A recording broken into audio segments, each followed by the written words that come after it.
Hey Saber fans, got another installed Saber for you today. This is the, let's see, I'm just going to call it the Grogu hilt, Baby Yoda hilt, the child hilt, the hilt of many names, I suppose, is the better way to say it. So it is the Shadowfoil Props BY21, the child, so Baby Yoda 21. Yeah, it's concept art from somebody. Regardless, it's freaking tiny, and it's freaking awesome. 22-inch blade.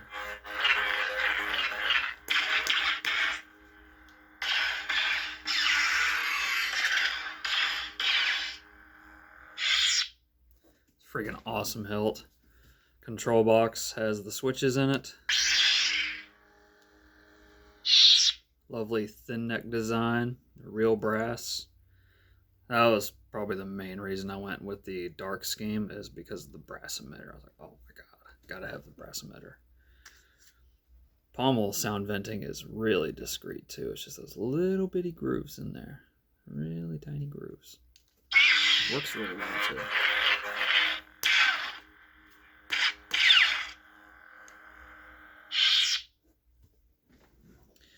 You can see those set screws for the blade are super tiny. These might be an M2. Maybe even smaller. I don't know. Maybe like 1.6 or something. I don't know. Either way, ridiculously tiny. It does come with the Allen wrench for it. Of course. Like, dude. Like freaking sewing needle, you know? Has 3 retention screws all around.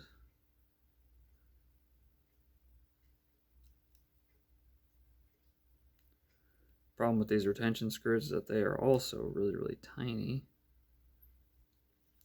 So actually, whenever I first got this, I lost one of them because it came out of the hilt.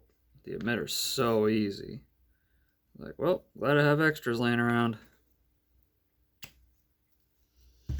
But recessed blade PCB on the inside.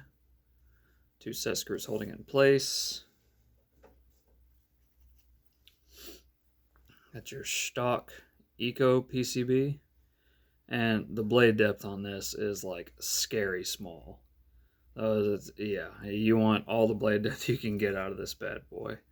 I think it was like 10 or 12 millimeters.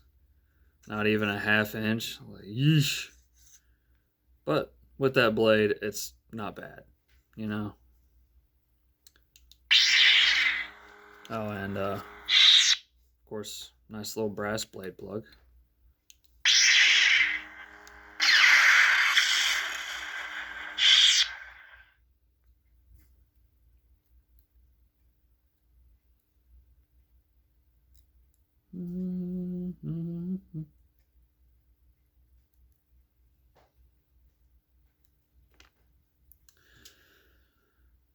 Like I said, it's so tiny. So tiny. Length of this hilt, right at 6 inches. About a 6-inch hilt. And little funny fact about this, or funny feature, I guess you would say, this can actually double as a massager. Yeah, believe it or not. The chassis access. Sorry, I like to go into the grips first, actually. The grips are this nice rubber, kind of squishy material. It's not super squishy because it's so thin. It's nice rubber material. Good grip. So chassis access. Have your 22 millimeter speaker, the stock PCB. You can see the threads are nice and long too for this.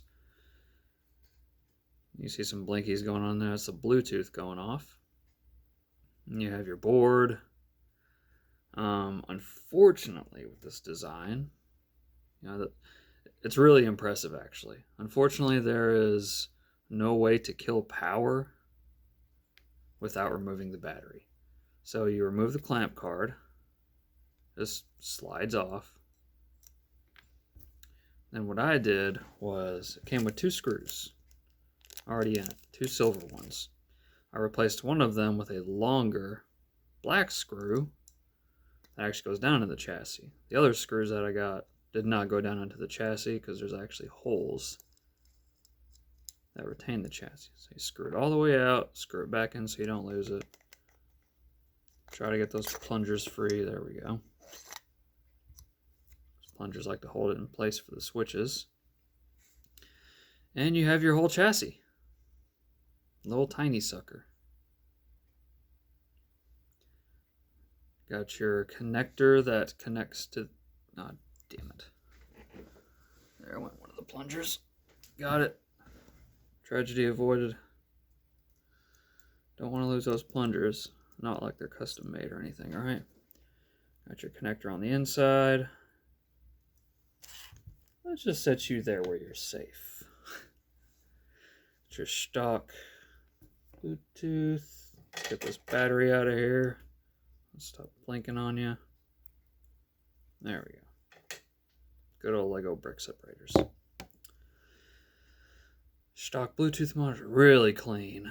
Nice purple PCB board, Proffie from Tritium. Thank God somebody else made them purple. There's pretty much all your wiring down in there. Got your 2 switches, 2 holes that hold it in place. Nice quality Shapeways chassis. Yeah, really nice.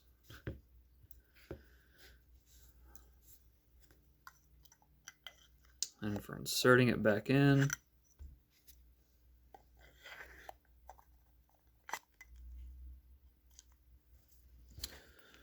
best bet I find for getting these back in is to actually remove one of the plungers, get that switch lined up in the hole. Once you can see the switch through the hole, tighten that screw down.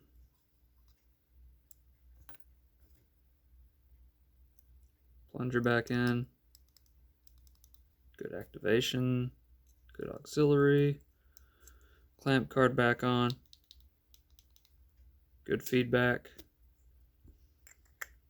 I could always double-sided tape the speaker in there, but that just sounds like a bad idea because getting it out, it's like perfectly flush. It would be a huge pain.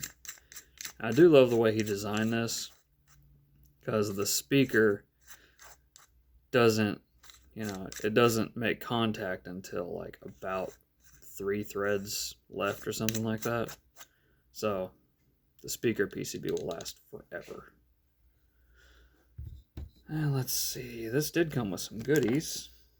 Let me get this Allen wrench put up before I lose that thing because it's so tiny. So as you've seen earlier, it comes with a nice little box. Nice little foam insert for everything to be shipped safely and securely. I gotta tell you, Shadowfoil Props is killing it. I hope that their next runs go just as well as this one. Comes with a nice little limited edition plaque. It's not numbered, but who cares about numbers, right? Oh, and that plaque does have double-sided tape on the back of it. Also comes with a little bit of concept art. Clean hilts, weathered hilts, both the light and the dark variants.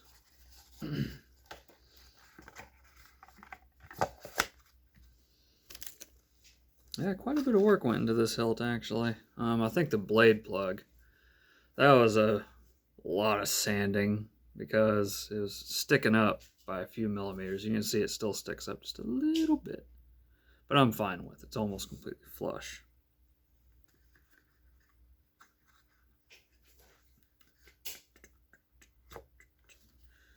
And it just goes in there all nice and pretty like. The box is so tiny. It's like, what is this, like an 8-inch box? 8 1/4 inch length, width, whatever. Yeah, that is the Shadowfoil props. The Child, fully installed with Proffie, NeoPixel, and Recessed Blade PCB. One good thing about this being such a short blade is you can use one NeoPixel strip and call it a day instead of having to use two like you do on everything else. Anyways, hope you enjoyed the video. Till next time, may the Force be with you always.